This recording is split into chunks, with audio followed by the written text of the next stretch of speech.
크고 작은 어려운 일을 만나도 절대 낙심하지 말아야 합니다. 이유는 왜냐하면 성경이 우리에게 그것을 가르치기 때문입니다. 성경은 창세기부터 요한계시록까지 우리에게 소망에 대해서 가르쳐주는 책입니다. 우리 성도들은 어떤 경우에도 소망을 잃으면 안 된다 이야기를 하는 거죠. 여러분, 우리가 그 사사기에 보면 깜깜한 어둠의 시대잖아요. 사람들이 다 자기 소견에 옳은 대로 사는 그 시대인데 하나님께서 그들을 떠나지도 않고 버리지도 않고 계속 사사를 보내어서 그들을 계속 붙들어 주셨죠. 여러분, 룻기서에는 한 여자가 선택을 잘못해서 모압 땅으로 갔다가 완전히 망했지만 다시 돌아올 때는 하나님께서 고엘이라는 그 보아스를 붙여주셔서 결국은 거기에서 아름다운 가정을 이루게 하시고 거기에서 멋진 아들이 나오게 하셨지 않습니까? 그래서 그 오벳의 아들을 통해서 이새가 나오고 이새를 통해서 다윗 왕이 태어나는 이런 역사가 일어났단 말이죠. 근데 이제 이 다윗이 이제 태어나는 그 과정 속에서 지금 이제 사무엘상으로 이제 넘어가게 되는데 이 사무엘서는 우리에게 뭘 이야기하는가 하면 하나님이 다스리는 신정왕국을 어떻게 이루어 가는가 하는 것을 우리에게 보여주는 것입니다. 하나님의 꿈은 이 땅 가운데 하나님이 통치하고 다스리는 나라를 세우는 것입니다. 그런데 이스라엘 백성들이 그거를 잘 모르니까 하나님께서 사무엘이라는 선지자를 보내어서 그를 통해서 다윗 왕을 일으키게 하시고 다윗 왕을 통해서 종국에는 마침내 신정왕국을 그 땅에 건설하게 되십니다. 이 모든 과정을 통해서 우리에게 들려주는 메시지가 뭔가 하면 우리에게 예수 그리스도를 보내주셔서 예수님을 통해서 우리가 신정왕국을 우리 안에 이루게 되고 우리는 주님 오시는 그날까지 소망 가운데 살 수 있음을 성경이 우리에게 가르쳐주는 것입니다. 그래서 이제 수요일마다 이 사무엘서를 쭉 읽어가면서 하나님께서 과연 우리에게 뭘 말씀하시는지, 왜 우리가 이 험한 세상에서 소망을 잃지 않고 살아야 되는지 그 이유를 발견하고 여러분이 살아가는 모든 신앙의 삶 속에 하나님이 통치하고 다스리시는 신정왕국을 가진 자로서 하나님의 통치에 순복하심으로 여러분의 모든 삶에 하나님의 평강과 하나님의 은혜와 하나님의 치유와 하나님의 회복이 부어지게 되기를 축복합니다.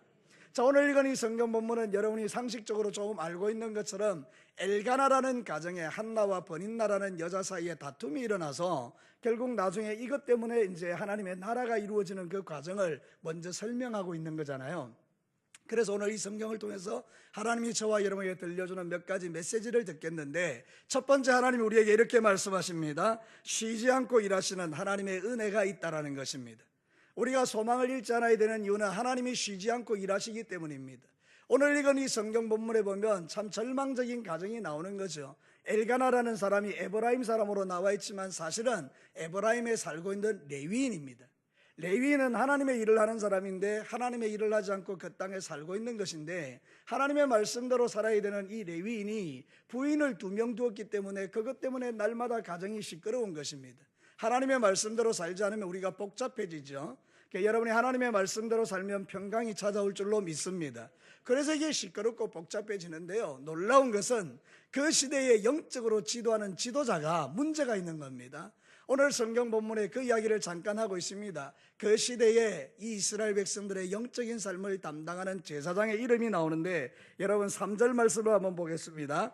이 사람이 매년 자기 성읍에 나와 실로에 올라가서 만군의 여호와께 예배하며 제사를 드렸는데 엘리의 두 아들 홈니와 비느하스가 여호와의 제사장으로 거기에 있었더라. 왜 여기 홈니와 비느하스가 제사장으로 있었더라고 소개를 하는가 하면 그만큼 그 시대가 영적으로 무너져 있는 시대라는 것입니다. 소망이 없는 시대라는 것입니다. 모든 사람이 자기 소견에 옳은 대로 살고 있는 사사시대가 연결되고 있다는 것입니다. 그런데 여러분, 왜 우리는 여기서 소망을 찾는 것입니까? 오늘 성경이 만군의 여호와라는 표현을 쓰고 있기 때문입니다. 여러분 한번 생각해 보시죠. 이 엘가나라는 사람이 해마다 이제 성전에 올라가서 제사를 드리는데 누구에게 올라가느냐고 말할 때에 만군의 여호와라고 표현하고 있는 것입니다. 여러분, 만군의 여호와가 뭔지 아십니까? 그 이름은 이런 것입니다. 날마다 전쟁에서 승리하시는 전능하신 하나님이라는 뜻입니다. 여러분, 왜 특별히 이 성경 본문이 이 이야기를 이야기하고 있는 것입니까? 그 시대가 영적으로 어두워서 마귀가 이기는 것 같고 사단이 득세하는 것 같고 하나님의 백성들은 다 죽은 것 같고 영적으로 다 무너져 있는 것 같지만, 근데 여러분, 전능하신 하나님 만군의 여호와가 여전히 그 땅의 하나님이라는 것을 우리에게 말해주는 것입니다. 그 하나님이 일하고 계시는 것입니다. 사랑하는 성도를 조금 더 성경으로 밑으로 내려가면 그 여호와 하나님께서 한나의 태를 막아두셨다라고 말합니다. 여러분, 이게 남녀가 결혼해서 아이를 놓는 게 우리가 놓고 싶어서 놓는 게 아니라는 거죠. 하나님의 특별한 역사가 있으면 그 놓고 싶어도 못 놓도록 하나님이 태의 문을 막는다는 거잖아요. 하나님께서 지금 일하고 계시다는 걸 우리에게 이야기하는 거예요. 모든 것이 하나님의 역사가 보이지 않는 것처럼 보이는 그 시대에도 하나님은 쉬지 않고 그의 백성들을 위하여 일하고 계시는 줄로 믿습니다. 지금도 마찬가지입니다. 사람들은 교회가 어떠니 저떠니 주의 종들이 어떠니 저떠니 세상의 모든 믿음을 가진 사람이 이러니 저러니 말을 많이 해도 우리가 절대로 그런 말에 흔들리지 않는 이유는 만군의 여호와 하나님께서 이 땅 가운데 당신의 거룩한 교회를 보호하고 계시고 저와 여러분들을 위하여 쉬지 않고 일하고 계시기 때문입니다. 사랑하는 성도들, 이 믿음이 있는 성도들은 우리의 입을 통해서 부정적인 이야기를 하지 않고, 그래, 하나님께서는 그래도 이 땅을 사랑하시고 그래도 이 땅을 보호하고 계신다라고 선포하는 것입니다. 사랑하는 성도 여러분, 누가 교회에 대해서 세상에 대해서 여러 가지 크고 작은 이야기를 하면 여러분 그렇게 고백하시는 것입니다. 그래도 만군의 여호와가 우리와 함께 하신다. 사랑하는 성도 여러분, 이사야 9장 7절에 보면 이렇게 말합니다. 그 정사와 평강의 다함이 무궁하며 또 다윗의 왕자와 그의 나라에 군림하여 그 나라를 굳게 세우시고 지금 이후로 영원히 정의와 공의로 그것을 보존하실 것이라. 만군의 여호와의 열심히 이를 이루시리라. 여러분, 이 말씀 앞에 보면 읽진 않았지만 여러분, 어린아이가 태어났는데 그 아이는 전능하신 하나님의 영존하시는 아버지요, 정사와 건세가 그 어깨 위에 있고 이런 이야기를 합니다. 예수님에 대한 이야기죠. 만군의 여호와의 열심히 뭘 이루시느냐? 예수님을 이 땅에 보내셔서 모든 백성을 당신의 자녀로 삼으시고 신정왕국을 이루어 하나님이 통치하고 다스리겠다는 그 하나님의 열심을 우리에게 말하는 것입니다. 우리가 이렇게 구원받은 백성이 된 것은 여러분이 믿은 게 아닙니다. 하나님의 열심히 여러분을 믿게 하신 것입니다. 그러니 우리는 걱정할 필요 없다, 이런 뜻입니다. 비록 세상살이 힘들고 어렵고 답답하고 괴롭고 여러 가지 문제가 우리에게 계속 찾아오기는 하지만, 그러나 만군의 여호와의 열심히 여러분을 붙들고 있기 때문에 저와 여러분 염려하지 말라고 지금 이 성경이 우리에게 가르치는 것입니다. 사랑하는 성도 여러분, 세상의 대적들이 하나님 나라를 공격하고 하나님 나라가 거의 무너져가는 것 같은 그런 생각이 들지라도 만군의 여호와께서 깃발 한번 드시면 원수의 군대는 쫓겨가고 하나님 나라가 이루어지는 것을 우리는 경험하는 것입니다. 원수가 거의 나의 목을 졸라 내가 죽기 직전에 이르렀을지라도 우리가 내 목소리를 들어 하나님 주여 나를 구원해달라고 소리치면 적시로 하나님께서 내 기도를 들으시고 원수의 결박을 풀어내시고 하나님이 나의 하나님 되시는 것을 보여주지 않습니까? 사랑하는 성도, 이것이 저와 여러분에게 주시는 하나님의 위로인 것입니다. 쉬지 않고 일하시는 하나님 때문에 우리는 소망을 가지고 사는 것입니다. 여러분이 낙심하고 절망하고 좌절하고 나 이제 예수 안 믿을래, 나 이제 신앙생활 안 할래, 나 이제 모든 게 안 할 거야. 그래도 하나님은요, 우리를 살살 일으키셔서 세우시고 힘 주시고 능력 주시고 용기 주시고 치유 주시고 회복 주셔서 우리로 하여금 주님 앞에 서게 하시고 또다시 주님을 향하여 달려갈 수 있는 힘을 우리에게 공급해 주시기에 우리가 이 믿음의 길을 걸어갈 수 있는 것입니다. 그걸 은혜라고 합니다. 성경은 우리에게 이렇게 가르치죠. 에베소서 2장 8절과 9절에 보면 이렇게 말합니다. 한번 같이 읽어볼까요? 시작. 너희는 그 은혜에 의하여 믿음으로 말미암아 구원을 받았으니 이것은 너희에게서 난 것이 아니요 하나님의 선물이라. 사랑하는 성도 여러분, 우리에게 은혜가 있기에 주님을 믿게 되었고 구원받게 되었고 하나님의 이 따뜻한 손길 아래 살아가고 있기 때문에 저와 여러분들은 걱정하고 두려워할 필요가 없다는 것입니다. 만일 하나님께서 우리에게서 이 보호를 거두어 가시면 우리는 들판에서 마치 목자도 없고 우리도 없는, 울타리도 없는 그 가운데 있는 양과 같아서 사나운 짐승들이 공격하여 우리를 물어뜯어 죽이겠지만, 여러분 놀랍게도 우리 예수님이 우리의 울타리가 되어주시고 우리의 목자가 되어주시고 그의 지팡이로 악한 원수마귀를 쫓아주시기 때문에 우리 이렇게 오늘도 승리하며 살아갈 수가 있는 것입니다. 사랑하는 성도 여러분, 오늘도 여호와의 열심히, 만군의 여호와의 열심히 쉬지 않고 저와 여러분을 위하여 일하고 계심을 여러분이 믿게 되기를 축복합니다. 자, 두 번째는 오늘 이 성경이 우리에게 뭘 가르치는가 하면 깨어진 삶에도 소망이 있다라고 가르칩니다. 사랑하는 성도 여러분, 오늘 이 성경에 나오는 이 가정은 깨어진 가정입니다. 엘가나라는 사람이 레위인에도 불구하고 부인을 2명을 얻어서 이 부인이 1년마다 찢고 뽑고 싸우는 것입니다. 거의 번인나의 일방적인 공격이죠. 사랑하는 성도 여러분, 이 엘가나라는 사람이 얼마나 지혜 없이 행동하는지 보십시오. 해마다 제사하러 올라가면 한나가 아이가 없는데 그 한나를 사랑한다는 명목으로 그 모든 재물의 분깃을 2배를 줘버리고 번인나와 자식들에게는 1배를 주니까 그 번인나가 가만히 있겠습니까? 화가 나니까 시기심에 격동해서 한나를 지속적으로 괴롭히고 완전히 그냥 깨어진 가정이 아닙니까? 여러분, 그 자식들은 어떨 것 같습니까? 번인나의 자식들. 여러분, 어머니가 자기 그 한나를 공격할 때에 이 아이들의 마음은 어떨 것 같습니까? 그 어머니의 편이 되어서 마음이 격동되고 이래가지고 그 안에 있는 가정들이 정상적인 가정이 되지 못하는 것입니다. 날마다 울고 불고 싸우고 소리가 나고 이 가정은 깨어진 가정인 것입니다. 그런데 하나님은 이 깨어진 가정에서 놀라운 일을 행하고 계시는 것입니다. 장래에 신정왕국을 이룰 다윗, 그 다윗을 영적으로 지도하는 선지자요 제사장인 사무엘이 나오게 하는 것입니다. 사랑하는 성도 여러분, 우리가 인생의 삶을 살아갈 때 내가 가장 힘들고 어려운 삶의 순간이 어떤 때냐? 내가 가장 깨어지고 고통받는 그때가 언제냐? 하나님께서 나를 위하여 일하고 계시는 때인데 하나님은 우리 안에 새로운 역사를 일으키고 계시는 것입니다. 성경은 이렇게 말합니다. 예레미야 18장 3절과 4절에 보면 내가 토기장이의 집으로 내려가서 본적 그가 농로로 일을 하는데 진흙으로 만든 그릇이 토기장이의 손에서 터지매 그가 그것으로 자기의 의견에 좋은 대로 다른 것을 만들더라. 이게 하나님에 대한 이야기예요. 하나님은 토기장이고 우리는 그의 손에 있는 그릇인데 이게 돌아가다가 이게 지 마음대로 가니까 하나님께서 그 흙을 딱 가져와 가지고 따로 딱 만들어서 자기가 보기에 아름다운 그릇으로 만들어내더라는 것입니다. 여러분, 우리는 신앙생활 할 때 우리 마음대로 살 때가 있지 않습니까? 여러분이 하고 싶은 대로 죄짓고 그렇게 방황하고 방탕하고 깨어지고 부수어지고 그래 살지 않습니까? 여러분이 실수하고 잘못하고 그리고 하나님이 보시기에 아름답지 못한 삶을 살아가고 그러지 않습니까? 그래서 여러분이 거의 깨어질 지경이 되었는데 주께서 깨어지는 여러분들 다 끌어모아 가지고 다시 예쁘게 빚어 가지고 하나님의 아름다운 작품으로 드디어 만들어내시더라는 것입니다. 그것이 바로 오늘 성경이 우리에게 들려주는 2번째 메시지인 것입니다. 깨어진 삶에도 소망이 있다는 것입니다. 세상 사람들은 깨어지면 끝인 줄 알아요. 그런데 여러분, 성경은요 깨어진 가운데 하나님의 역사를 일으키시는 것을 보여. 1000번이고 10,000번이고 망할 수밖에 없는 존재임에도 불구하고 하나님께서는 그 망할 수 없는 존재를 온전히 이렇게 세워가지고 하나님의 거룩한 사람으로 만들어 가시는 모습들을 성경에서 많이 볼 수 있습니다. 저와 여러분들이 하나님의 손에 있어야 될 줄로 믿습니다.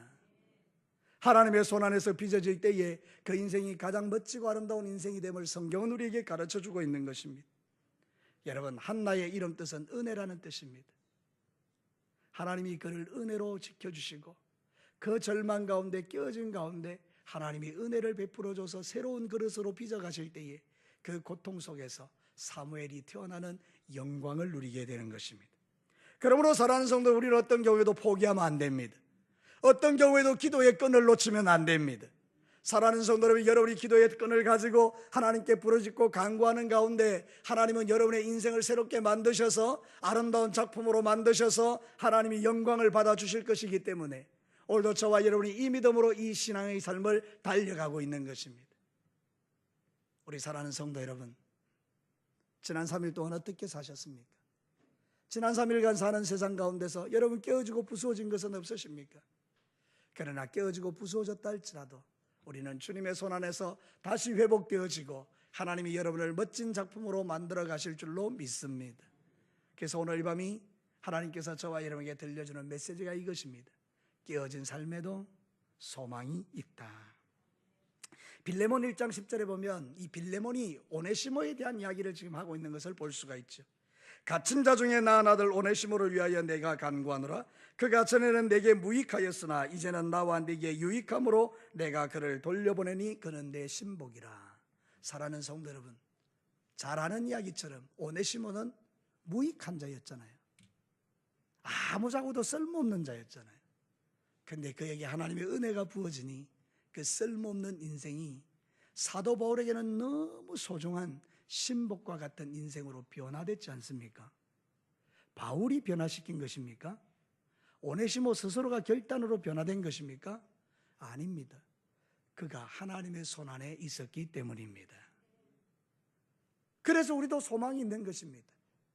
저와 여러분이 비록 우리 자신을 살펴볼 때 부족하고 연약한 것 많다 할지라도, 여러분이 여러분의 주변에 보이는 모든 사람들이 좀 부족해 보인다 할지라도, 여러분의 자녀들이 여러분의 기대에 충족하지 못할 만큼 그런 어떤 연약함이 보인다 할지라도 우리가 포기하지 말아야 될 이유가, 그가 하나님의 손안에 있으면 너무나 아름다운 그릇으로 빚어지는 날이 반드시 올 거라는 믿음입니다.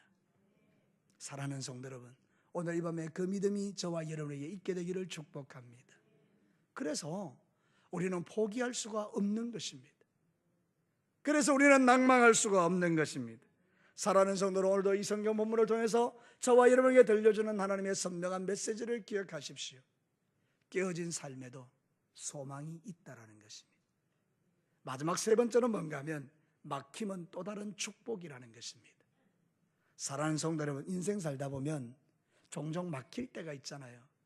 턱턱 막힐 때 우리는 어떤 생각이 듭니까? 제일 먼저 하나님 앞에 원망하고 불평하는 것이죠.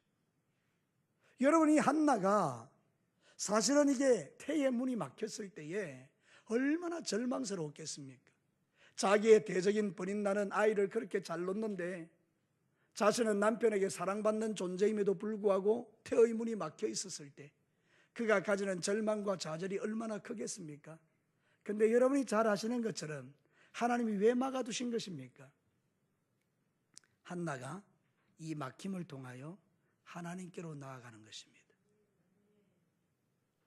그는 자기의 아픔과 고통과 괴로움을 안고 하나님 앞에 나가 눈물을 흘리는 것입니다. 하나님, 내가 바라볼 것은 주님밖에 없어요. 왜 하나님 나에게 이것을 막아두셨나요? 그리고 주님 앞에 간절히 기도하면서 하나님을 만나는 것입니다. 그때 그의 인생의 새로운 역사가 펼쳐지는 것입니다. 여러분 이해가 되십니까? 나의 막힘은 나를 하나님께로 끌고 오게 하시는 하나님의 도구이기도 하기 때문에 우리는 막힘으로 인해서 여러분들이 낙담할 필요가 없다는 뜻입니다. 막히지 않고 형통하면 하나님께로 가지 않을 자들이 막히고 묶이기 때문에 주님 앞에 나와 하나님을 경험하는 역사를 만날 때 어느 것이 더 수지를 맞는 것입니까? 내 삶이 너무 형통해서 하나님을 멀리 떠나서 하나님과의 관계없는 삶을 살아내는 그것이 형통입니까? 아니면 여러분이 막힘을 통하여 주님 앞에 나가 하나님을 경험하고 만나고 체험하고 그 하나님이 공급하시는 은혜로 살게 하시는 그것이 우리에게 형통입니까? 오늘 이 성경은 우리에게 그것을 가르쳐 주는 것입니다. 막힘은 또 다른 축복이다. 사랑하는 성도 여러분, 이 여인이 태가 막혀서 고생을 하고 있지만 근데 하나님은 그것을 통해서 주님 앞에 불러내셔서 새로운 역사를 펼쳐가실 때에 그를 통하여 이스라엘의 영적인 지도자가 탄생하는 사무엘이 나오는 위대한 통로가 되지 않습니까? 여러분 사도 바울도 그런 것을 경험합니다. 사도행전 16장 6절과 7절에 보면 성령이 아시아에서 말씀을 전하지 못하게 하시거늘 그들이 부르기아와 갈라디아 땅으로 다녀가 무시아 앞에 이르러 비두니아로 가고자 애쓰되 예수의 영이 허락하지 아니하시니라. 사도 바울은 자신의 뜻을 따라 아시아로 가서 전도하고 싶었지만 성령이 막으신 겁니다. 아시아로 안 돼. 그래서 아시아로 못 갑니다. 그리고 그 밤에 환상 중에 마게도니아 사람이 나타나서 이렇게 말합니다. 건너와서 우리를 도우라. 그래서 그 환상을 보고 하나님의 뜻을 깨닫고 빌립보로 건너가서 거기서 교회를 세우고 유럽을 전도해서 유럽에 교회들이 세워지면서 세상이 복음화되는 가장 빠른 길로 나아가게 됐는데요. 여러분 제가 신구약 중간사를 이렇게 공부해 보니까요, 하나님께서 기가 막힌 일들을 하셨더라고요. 그 신구약 중간 400년 침묵기에 이 언어를 만드셨어요. 코인의 헬라어라고요. 알렉산더 대왕이 헬라어를 만들어서 그 헬라어로 온 세상 사람들이 복음을 듣도록 만들어 놓으셨어요. 여러분 로마를 통해서요 길을 닦아놨는데 얼마나 복음이 잘 전해지도록 길을 닦아놨는지요. 그러니까 여러분 하나님께서는 모든 걸 다 만들어 놓으신 거예요. 그래서 여러분의 신앙의 삶을 살아가는 모든 날들 동안에 사도 바울이 왜 내가 아시아로 가면 안 됩니까 할 때에 아시아로 가지 말고 내가 미리 다 만들어 놓은 그 빌립보 유럽으로 가서 네가 복음을 전해. 그것이 훨씬 나의 그 신앙생활에, 나의 어떤 그 역사에 더 큰 그런 일들을 이뤄가게 하는 방법이야. 사랑하는 성도 여러분, 오늘도 이 성경 본문이 우리에게 가르치는 것이 그것입니다. 내 생각으로는 막혔는데 하나님의 생각으로는 이것이 형통인 것입니다. 여러분, 저를 따라서 한번 하십시다. 내 생각은 막힘인데 하나님의 생각은 형통이다. 사랑하는 성도들, 이게 믿어질 때 우리는 막힌 가운데서도 주님을 바라보는 것입니다. 버닌나와 한나의 차이가 뭔지 아십니까? 버닌나는 어려운 가운데서요 사람을 상대합니다. 버닌나도 어렵죠. 남편의 사랑을 받지 못하고 1년에 한 번씩 남편이 자기를 격동하게 할 때에 여러분, 버닌나도 하나님께 가면 되잖아요. 그렇지 않습니까? 똑같이 고난받는 여자인데 버닌나도 하나님께 가서 하나님, 내 남편이 나를 이렇게 괴롭힙니다. 그렇게 주님 앞에 기도했다면 버닌나의 인생도 달라졌을 것입니다. 그런데 역사상 버닌나는 이것으로 끝입니다. 더 이상 그의 자취를 찾아볼 수도 없습니다. 우리는 버닌나를 기억할 때 한 가지 기억합니다. 참 나쁜 여자다. 여러분, 사람을 상대할 때 아무런 역사도 없는 겁니다. 사람을 상대해봐야 우리에게 얻을 게 없다 이 말입니다. 근데 한나는 어떻습니까? 버닌나가 자기를 격동할 때 누구에게로 갑니까? 하나님께로 가는 것입니다. 거기서 놀라운 역사를 체험하고 경험하는 것입니다. 사랑하는 성도 여러분, 막히면 또 다른 축복입니다. 그 막힘은 우리를 하나님 앞으로 데려가는 통로인 것입니다. 그래서 우리가 하나님 앞에 가서 엎드려 하나님, 내 인생 가운데 이런 일을 행하신 주의 뜻이 무엇인가요? 눈물을 흘려 기도하고 하나님의 뜻을 구할 때 주께서 선명하게 성령님을 통해서 내게 답을 가르쳐 주실 때에 우리의 마음에 시원함을 얻고 자신감을 얻고 능력을 얻고 돌파하는 역사가 일어나는 것입니다. 사랑하는 성도 여러분, 여러분은 문제 앞에서 누구와 상대하고 계십니까? 문제를 만나서 사람을 상대하십니까? 문제를 만나 하나님을 상대하십니까? 우리에게 하나님이 말씀하는 것은 너의 상대는 사람이 아니고 나야. 그래서 사랑하는 성도 여러분, 하나님께 나아가서 여러분이 주님을 경험하고 만나고 그 주님이 주시는 그 비전을 가지고 여러분의 인생에 새로운 역사가 쓰여지게 되기를 주님의 이름으로 축복합니다. 이사야 55장 7절과 9절은 여러분이 잘 아는 말씀이 아닙니까? 우리 한 목소리로 함께 읽어보도록 하겠습니다. 시작. 악인은 그의 길을, 불의한 자는 그의 생각을 버리고 여호와께로 돌아오라. 그리하면 그가 긍휼히 여기시리라. 우리 하나님께로 돌아오라. 그가 너그럽게 용서하시리라. 이는 내 생각이 너희 생각과 다르며 내 길은 너희 길과 다름이니라. 여호와의 말씀이니라. 이는 하늘이 땅보다 높음같이 내 길은 너희의 길보다 더 높으며 내 생각은 너희의 생각보다 높음이니라. 아멘. 정리해 보십시다. 내 생각이 높아요? 하나님의 생각이 높아요? 하나님의 생각이 높죠. 그럼 내 생각을 따라야 돼요? 하나님의 생각을 따라야 돼요? 하나님의 생각을 따르는 거죠. 너무나 분명한 상식 앞에서 우리는 비상식으로 살아간다는 거예요. 맞습니다, 주님. 당신은 내 생각보다 크십니다. 말은 그렇게 하지만 실제적인 삶의 영역에 막힘이 오면 내 생각이 작동되는 경우가 훨씬 많은 것입니다. 오늘 이 말씀을 전하는 저와 듣는 여러분들이 이제는 하나님 앞에서 무슨 일이 막히게 되면 사람과 상대하고 환경과 상대하지 말고 잠시 하던 일을 멈추고 하나님께 나와 주님께 깊이 기도하며 주님을 만나고 체험하는 그런 귀한 시간들을 통해서 하나님의 놀라운 역사가 여러분에게 체험되어 믿음이 한 단계 성숙되어지는 그런 행복이 저에게, 여러분에게 있게 되기를 주의 이름으로 축복합니다. 때로는 내가 생각한 대로 내 방향대로 움직이지 않을 때 우리가 막힘이 축복인 줄 알고 주님 앞에 나아가 기도하는 그 인생이 참된 믿음을 가진 성도인 것입니다. 그래서 참 신앙은 내 생각을 버리고 하나님의 생각을 집어넣는 것입니다. 오늘도 이 말씀은 우리에게 그런 도전을 주는 것입니다. 한나가 이런 고통 가운데에 하나님께로 나가는 것, 그것이 바로 아버지가 우리에게 주시는 뜻인 것입니다. 이제 말씀을 마치도록 하겠습니다. 사랑하는 성도 여러분, 사사시대와 같이 어둠이 가득했던 그 시대의 끝에, 모든 게 소망이 없는 그 시대의 끝에 영적인 지도자도 타락하고 레위인도 타락하고 하나님의 말씀이 전혀 움직여지지 않는 그 시대에 그래도 우리가 소망을 잃지 않는 이유는 쉬지 않고 일하시는 하나님이 계시기 때문입니다. 지금도 마찬가지로 깨어진 삶 가운데에 주님이 그 깨어진 걸 다 모아서 새롭게 예쁜 작품으로 만들어내시는 그 하나님이 내 하나님이요 여러분의 하나님이기 때문입니다. 하나님이 막아두셨을 때는 이유가 다 있는데 그 막힘을 통하여 하나님께로 우리를 나오게 하시고 주님 앞에 무릎 꿇어 기도할 때에 그 안에서 새로운 풀어짐의 역사가 있도록 하시는 하나님의 계획이 있기 때문에 우리는 어떤 경우에도 낙심하고 절망하지 말고 하나님의 이름을 부르며 만군의 여호와로 인하여 여러분의 삶에 큰 승리들이 일어나게 되기를 주님의 이름으로 축복합니다. 이제 우리가 기도하기를 원합니다.